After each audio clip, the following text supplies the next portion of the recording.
RG Kar medical college এবং হাসপাতালের junior চিকিৎসকরা যে আন্দোলন শুরু করেছিলেন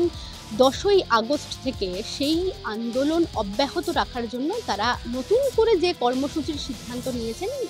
শুক্রবার রাত 8:30টার পরেই তারা জানিয়ে দেন যে রাজ্য সরকারকে তারা 24 ঘন্টার ডেডলাইন বেঁধে দিচ্ছেন এবং শনিবার রাত 8:30টা পর্যন্ত সেই সময়সীমা রয়েছে। তারপরে তাদের যে 10 দফা দাবি রয়েছে, সেই দাবি যদি পূরণ না হয়, সেক্ষেত্রে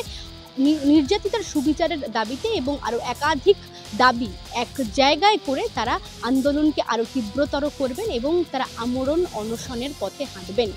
শুক্রবার এসএসকেএম থেকে ধর্মতলা পর্যন্ত মিছিল করেন জুনিয়র চিকিৎসকরা এবং তারপরে ধর্মতলার ওয়াই চ্যানেলেই তারা কার্যত অস্থায়ীভাবে ধর্ণা অবস্থান তৈরি করে সেখানেই আন্দোলন জারি রেখেছেন এবং এই আন্দোলন চালিয়ে যাওয়ার জন্য কলকাতা পুলিশের অনুমতি চেয়ে জুনিয়র চিকিৎসকদের তরফে একটি ইমেল করা হয় শুক্রবার রাত 9:55। দেখা যাচ্ছে যে সেই ইমেলের একটি রিপ্লাই আসে শনিবার সকাল 10:28 এবং সেখানে বলা হচ্ছে, কলকাতা পুলিশ কার্যত স্পষ্টত জানিয়ে দিয়েছে যে বর্তমানে যে পুজোর মরশুম রয়েছে, সেই মরশুমে ধর্মতলার মতো ব্যস্ত জায়গায় এভাবে অস্থায়ী মঞ্চ তৈরি করে আন্দোলন চালিয়ে যাওয়া সম্ভব নয়। তার কারণ, পুজোর মরশুমে একাধিক মানুষের সমাগম ঘটে কেনাকাটার জন্য এবং পুজো প্যান্ডেল পরিদর্শনের জন্য বহু মানুষ তারা ধর্মতলা চত্বরে ভিড় করেন এবং এরকম একটি ব্যস্ততম জায়গায় রাস্তা আটকে রেখে যদি তারা অবস্থান মঞ্চ চালিয়ে যান, সেক্ষেত্রে আইন শৃঙ্খলাজনিত বেশ কিছু সমস্যা হতে পারে, ট্রাফিক ব্যবস্থা ব্যাহত হতে পারে এবং এই কারণগুলোর জন্যেই মূলত জুনিয়র চিকিৎসকদের এই আন্দোলনের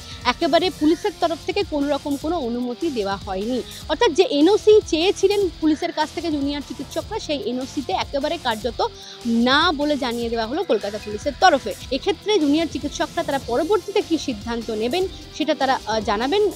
সাংবাদিক বৈঠক করে এবং তাদের আন্দোলন তীব্রতর করা বা আমরণ অনশনের পথে হাঁটার কথা তারা ইতিমধ্যেই বলেছেন। সব মিলিয়ে জুনিয়র চিকিৎসকদের আন্দোলন কোন পথে এগোবে বা তাদের আন্দোলনের রূপরেখা কী হবে, সেই বিষয়টা নিয়ে পরবর্তী ক্ষেত্রে জুনিয়র চিকিৎসকরা তারা বিস্তারিত জানাবেন, এমনটাই সূত্র মারফত জানা যাচ্ছে। আমরা স্বপন দাসের সঙ্গে মৌমিতা মিত্র, নিউজ টাইম কলকাতা।